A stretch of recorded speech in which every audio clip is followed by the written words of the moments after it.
विद्यार्थी मित्रांनो, मागील लेक्चरमध्ये आपण नैसर्गिक आपत्ती म्हणजे काय याविषयी आपण चर्चा केलेली आहे। ही चर्चा करत असताना आपण नैसर्गिक आपत्तीच्या काही व्याख्याला पाहण्यास सुरुवात केलेली होती, ज्यामध्ये पहिली व्याख्या आपण पाहिलेली होती नैसर्गिक किंवा मानवनिर्मित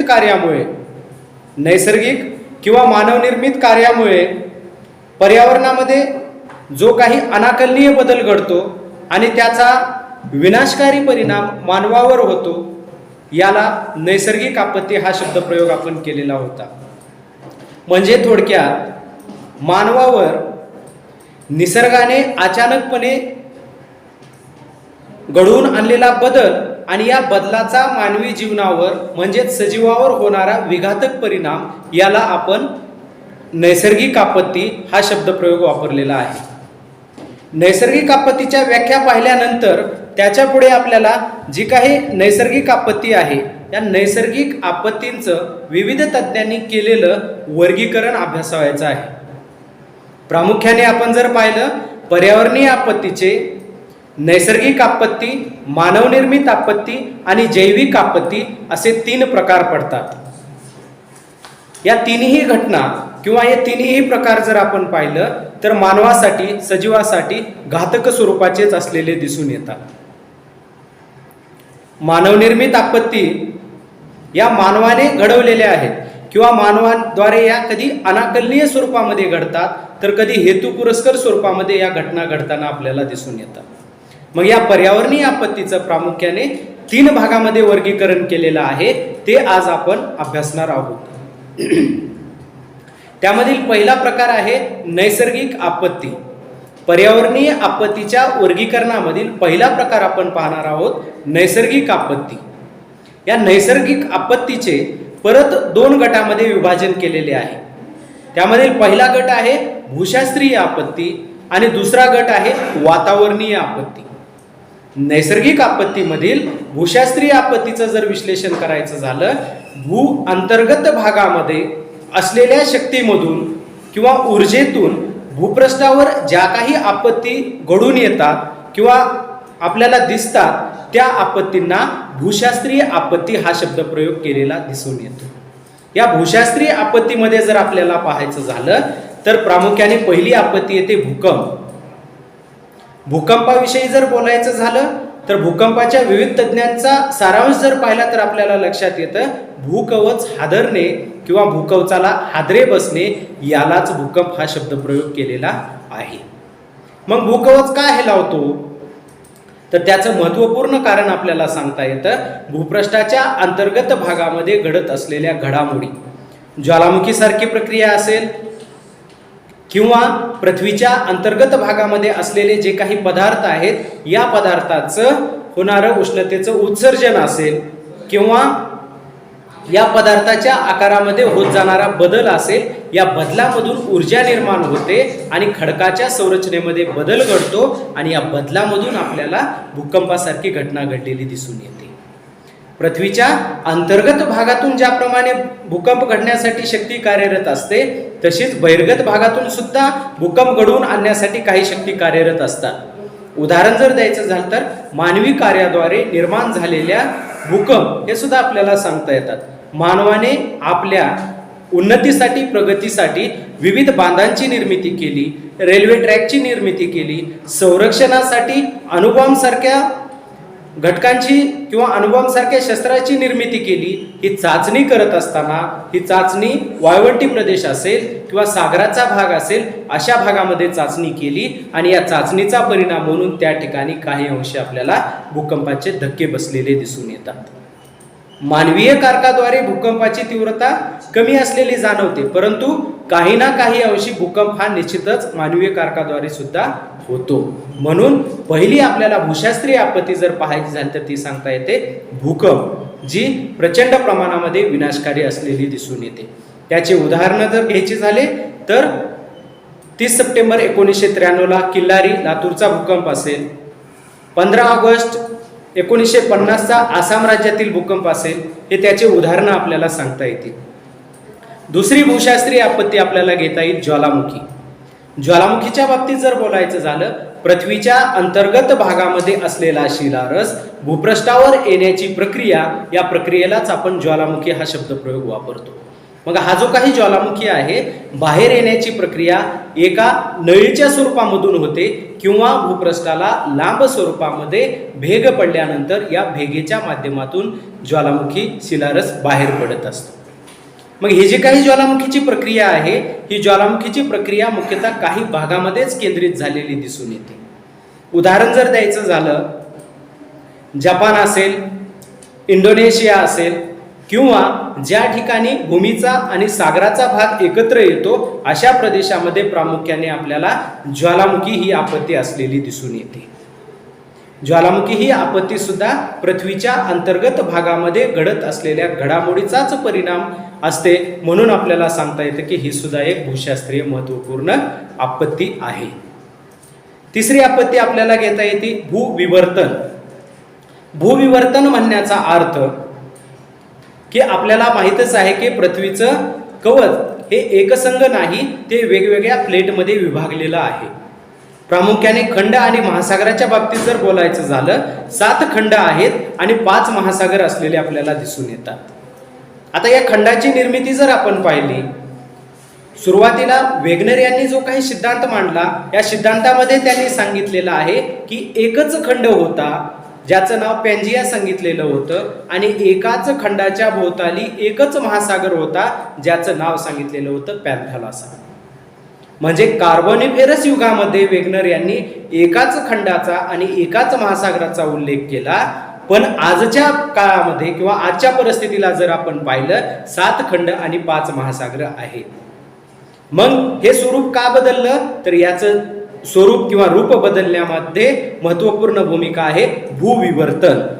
भूविवर्तन म्हणण्याचा अर्थ पृथ्वीच्या अंतर्गत भागामध्ये होणाऱ्या घडामोडी आणि या घडामोडीमधून भूपृष्ठाच्या एका भागाचे 2 भागात रूपांतर होणे, सागराच्या एका भागाचे 2 भागामध्ये रूपांतर होणे आणि हे रूपांतरण होत असताना एक खंड दुसऱ्या खंडाकडे प्रवाहित होणे किंवा एक खंड दुसऱ्या खंडापासून एकमेकापासून दूर जाण्याची प्रक्रिया. यातून सुद्धा विविध आपत्ती घडून येतात, त्यालाच शब्दप्रयोग केलेला आहे भूविवर्तन आपत्ती. पुढची आपत्ती आहे विदारण. विदारण म्हणण्याचा अर्थ साध्या सोप्या भाषेमध्ये जर आपल्याला विदारणाची व्याख्या करायची झाली, खडकाचे तुटणे, फुटणे आणि जागीच पडून राहण्याची जी प्रक्रिया आहे त्याला आपण विदारण हा शब्दप्रयोग वापरतो. मग विदारणाच्या बाबतीत जर बोलायचं झालं, विदारणाला कारण काय आहे किंवा विदारण प्रक्रिया घडून येण्यासाठी कारणीभूत कोणते घटक आहेत हे जर आपल्याला सांगायचे झाले, सौर ऊर्जा किंवा उष्णता, पाणी म्हणजे पाऊस पडण्याची प्रक्रिया, हिमवर्षावाची प्रक्रिया असेल, वारावहनाची प्रक्रिया असेल, या प्रक्रियेतून आपल्याला सांगता येतं की विदारण प्रक्रिया मोठ्या प्रमाणामध्ये घडून येते. या विदारणाचे परत वेगवेगळे प्रकार, पण विदारण प्रक्रियेतून सुद्धा आपल्याला सांगता येतं की काही अंशी आपल्याला आपत्तीचं रूप निर्माण होतं, म्हणून त्याचा समावेश सुद्धा भूशास्त्रीय आपत्तीमध्ये केलेला दिसून येतो. त्यानंतर भूशास्त्रीय आपत्तीमधीलच पुढील महत्त्वपूर्ण आपत्ती जर आपल्याला पाहायची झाली तर सुनामी सांगता येते. सुनामी म्हणण्याचा अर्थ असा आहे की समुद्रीय भागामध्ये भूकंप झाल्यानंतर भूकंपातून निर्माण झालेली ऊर्जा समुद्राच्या पाण्याच्या लाटामध्ये मिसळते आणि लाटामध्ये मिसळल्यानंतर या लाटा भूपृष्ठाच्या भागाकडे किंवा समुद्राच्या किनारवर्ती भागाकडे प्रवाहित होत येतात आणि जसजशा या किनारवर्ती भागाकडे प्रवाहित होतील त्याप्रमाणे या लाटांची उंची वाढत जाते आणि समुद्र किनाऱ्यावर आल्यानंतर याची उंची एखाद्या महाकाय पर्वतासारखी दिसते. या लाटांना, या महाकाय लाटांना जपानी भाषेमध्ये त्सुनामी हा शब्दप्रयोग वापरलेला आहे. सुनामीचे उदाहरणं सुद्धा आपल्याला भरपूर देता येतील. या सुनामीतून जगामध्ये प्रचंड प्रमाणामध्ये हाहाकार माजवलेला आपल्याला दिसून येतो आणि या आपत्तीचा जन्म सुद्धा जर आपण पाहिला तर भूशास्त्रीय म्हणजे भू अंतर्गत भागामधूनच झालेला दिसून येतो, म्हणून याचा समावेश हा भूशास्त्रीय आपत्तीमध्ये केलेला आहे. याबरोबरच भूशास्त्रीय आपत्तीमध्ये पुढची आपत्ती सांगता येते भूमिपात, ज्याला आपण लँडस्लाइड हा शब्दप्रयोग वापरतो. भूघसरण होणे, प्रामुख्याने आपल्या देशामध्ये जर विचार केला तर भूघसरणाची प्रक्रिया कोकण किनारपट्टी असेल, उत्तराखंडचा प्रदेश असेल किंवा हिमालय पर्वताच्या भागामध्ये आपल्याला ही भूघसरण होताना दिसून येते. भूघसरण होण्यासाठी प्रामुख्याने आपल्याला भू अंतर्गत भागामध्ये खडकाचं असलेलं मजबूती, या मजबूतीमध्ये ज्यावेळेस ढिलाई येते किंवा ज्यावेळेस त्या लूज पडतात त्यावेळेस आपल्याला तो भाग खाली घसरलेला दिसून येतो. ही घसरण्याची प्रक्रिया जर पाहायची झाली तर जास्त पाऊस झाल्यानंतर सुद्धा आपल्याला होताना दिसून येते. या आपत्तीचा समावेश सुद्धा भूमिपात किंवा लँडस्लाईड याचा भूशास्त्रीय आपत्तीमध्ये समावेश केलेला दिसून येतो. अशा पद्धतीने नैसर्गिक आपत्तीमधील भूशास्त्रीय आपत्तीच्या बाबतीत जर बोलायचं झालं, भूकंप असेल, ज्वालामुखी असेल, भूविवर्तन असेल किंवा विदारण, जलप्रलय, सुनामी यांचा समावेश हा आपल्याला भूशास्त्रीय आपत्तीमध्ये केलेला दिसून येतो. नैसर्गिक आपत्तीमधीलच दुसरा गट आपण पाहिलेला होता वातावरणीय आपत्ती. वातावरणीय आपत्तीची व्याख्या जर करायची झाली तर वातावरणामधून जी काही ऊर्जा निर्माण होते, या ऊर्जेच्या मार्फत ज्या आपत्ती निर्माण होतात त्या आपत्तींना शब्द प्रयोग केलेला आहे वातावरणीय आपत्ती. आता वातावरणामध्ये ऊर्जा कुठून मिळते किंवा वातावरणातून आपत्ती कशा निर्माण होतात त्याचं स्पष्टीकरण आपल्याला प्रत्येक आपत्ती घेतल्यानंतर त्याचं उदाहरणासह स्पष्टीकरण करता येईल. वातावरणीय आपत्तीमधील पहिली आपत्ती सांगता येईल आपल्याला आवर्षण. आवर्षणाच्या बाबतीत जर बोलायचं झालं, सरासरीपेक्षा कमी पाऊस पडणे या गोष्टीला साधारणपणे आपण आवर्षण हा शब्दप्रयोग वापरतो. आता आवर्षण ही संज्ञा जर आपण पाहिली, व्यक्तिपरत्वे किंवा आपण जे कार्य करतो त्या कार्याला अनुसरून ही संकल्पना बदलते. शेतकऱ्याच्या दृष्टिकोनातून जर आपण पाहिलं तर आवर्षण म्हणजे पीक येण्यासाठी किंवा पिकाची वाढ होण्यासाठी पाण्याचा अपुरा पुरवठा होणे, याला आपण आवर्षण हा शब्दप्रयोग वापरतो. जलवैज्ञानिकाच्या मते वातावरणामध्ये बाष्पाचा साठा कमी होणे याला आवर्षण म्हणतात. तर हवामानशास्त्रज्ञाच्या मते सरासरीपेक्षा कमी पर्जन्य पडणे याला आवर्षण हा शब्द प्रयोग केला जातो. म्हणजे थोडक्यात सांगण्याचा हेतू असा आहे की आवर्षण ही संकल्पना आपल्या काम करण्याच्या स्वरूपाला अनुसरून किंवा गरजेनुसार बदललेली असते. पण ढोबळमानाने आपल्याला एवढं म्हणता येईल, आवर्षण म्हणजे सरासरीपेक्षा पाऊस कमी होण्याची प्रक्रिया. मग ही आवर्षणाची प्रक्रिया सुद्धा आपल्याला वातावरणातून निर्माण होताना दिसून येते. कमी दाबाचा पट्टा निर्माण होणे, जास्त दाबाचा पट्टा निर्माण होणे या दोन्ही घटना आपण पाहतो. कमी दाब आणि जास्त दाब निर्माण झाल्यानंतर मधल्या पट्ट्यामध्ये जे हवेचं संचलन होतं त्याद्वारे पर्जन्य होण्याची प्रक्रिया होते. किंवा एल निनो असेल, ला निनो असेल यासारखे घटक प्रभावी होणे, यातून सुद्धा आपल्याला आवर्षणासारखी समस्या निर्माण झालेली दिसून येते. आपल्या देशाच्या बाबतीत जर बोलायचं झालं, ज्यावेळेस एल निनो सक्रिय होतो त्यावेळेस आपल्या देशावर आवर्षणाची समस्या निर्माण झालेली दिसून येते. ज्यावेळेस ला निनो असतो त्यावेळेस आपल्या देशावर पाऊस चांगल्या पद्धतीने पडतो किंवा चांगल्या पद्धतीने मान्सून कार्यरत होताना आपल्याला दिसून येतो. म्हणजे वातावरणामध्ये आपत्ती निर्माण होण्यासाठी आवर्षणाचे जे काही फॅक्टर आहेत, आवर्षण घडवून आणणारे, एल निनो असेल, ला निनो असेल किंवा वातावरणाच्या वरच्या थरामध्ये जेट स्ट्रीमची भूमिका असेल, यातून आवर्षणाची प्रक्रिया निर्माण होते. आणि या आवर्षणीय प्रक्रियेचा समावेश आपल्याला सांगता येतो की या वातावरणीय आपत्तीमध्ये सर्वप्रथम केला जातो. त्याला जोडूनच दुसरी आपत्ती आपल्याला सांगता येते दुष्काळ. आवर्षणाचंच पुढचं रूप म्हणजे आपल्याला सांगता येतं दुष्काळ आहे. दुष्काळ का पडतो? सातत्याने ज्यावेळेस आवर्षणाची तीव्रता वाढते, आवर्षणाची तीव्रता वाढल्यानंतर 2 वर्ष 3 वर्ष जर सातत्याने दुष्काळ पडला तर याचा परिणाम म्हणून आपल्याला सांगता येतं त्या ठिकाणच्या सजीव सृष्टीला टिकाव धरणे किंवा टिकून राहणे अशक्य होतं. परिणामी त्या भागातील लोक दुसरीकडे स्थलांतर करू शकतात. गुरं असतील, जनावरं असतील त्या ठिकाणचे कमी होतात आणि तो भाग दुष्काळग्रस्त झालेला आपल्याला दिसून येतो. म्हणून वातावरणीय आपत्तीचं आवर्षणाचं पुढचं रूप म्हणजे आहे दुष्काळ. वातावरणीय आवर्षणामधील तिसरा प्रकार किंवा तिसरी आपत्ती आपल्याला सांगता येईल महापूर. महापुराच्या बाबतीत जर बोलायचं झालं, जगात मोठमोठ्या नद्या आहेत आणि यातून मोठ्या प्रमाणामध्ये महापुराची समस्या सुद्धा जगामध्ये निर्माण झालेली आपल्याला दिसून येते. आपल्या देशाच्या बाबतीत जर आपल्याला पाहायचं झालं, आसाममध्ये ब्रह्मपुत्र असेल, बिहारमध्ये कोसी असेल, या 2 नद्या प्रामुख्याने आपल्या देशामध्ये पुराची समस्या निर्माण करताना दिसून येतात. मराठवाड्याच्या बाबतीत जर बोलायचं झालं तर महापूर ही समस्या क्वचित प्रसंगी आपल्या इथे दिसून येते, पण जगाचा विचार केला किंवा आपल्या भारताचा विचार केला तर काही अंशी वातावरणाद्वारे ही समस्या सुद्धा निर्माण झालेली दिसून येते आणि याचा परिणाम हा सजीव सृष्टीवर होतो. महापूर आल्यानंतर प्रचंड प्रमाणामध्ये हाहाकार माजतो. आपल्या राज्याच्या बाबतीत जर बोलायचं झालं तर कोल्हापूरला आलेला महापूर असेल हे त्याचं ज्वलंत उदाहरण आपल्याला देता येईल. पंचगंगा नदीने आपले काठ सोडून पाण्याची पातळी ओलांडली, कोल्हापूरमध्ये पाणी घुसलं आणि त्या ठिकाणी झालेला हाहाकार आपण सर्वांनी डोळ्यांनी पाहिलेला आहे किंवा न्यूजपेपरमधून वाचलेलाच आहे. मग अशी ही महापूर या आपत्तीचा समावेश आपल्याला सांगता येतो वातावरणीय आपत्तीमध्ये केलेला आहे. याबरोबरच पुढची वातावरणीय आपत्ती आपल्याला सांगता येते वादळे. वादळे म्हणण्याचा अर्थ असा आहे की चक्रवाताची निर्मिती होणे, चक्रवात म्हणा किंवा आवर्ताची निर्मिती होणे, यातून सुद्धा आपल्याला मोठ्या प्रमाणामध्ये लोकांना इफेक्ट झालेला दिसून येतो. आपल्या देशाच्या बाबतीत जर बोलायचं झालं, आसाम राज्य, गुजरातची किनारपट्टी असेल, महाराष्ट्राची किनारपट्टी असेल, तमिळनाडूची किनारपट्टी असेल, या भागामध्ये सातत्याने चक्रीवादळे येतात आणि त्यापासून मोठ्या प्रमाणामध्ये हानी झालेली आपल्याला दिसून येते. आसाम राज्याच्या बाबतीत जर बोलायचं झालं, दरवर्षी किंवा दरवर्षी आपण पाहतो की त्या ठिकाणच्या एखाद्या जिल्ह्यातील लोक दरवर्षी काही दिवसासाठी आपण विस्थापित दुसरीकडे करतो आणि पुन्हा त्यांना काय करत असतो, आपल्या भागामध्ये आणण्याचं कार्य करत असतो.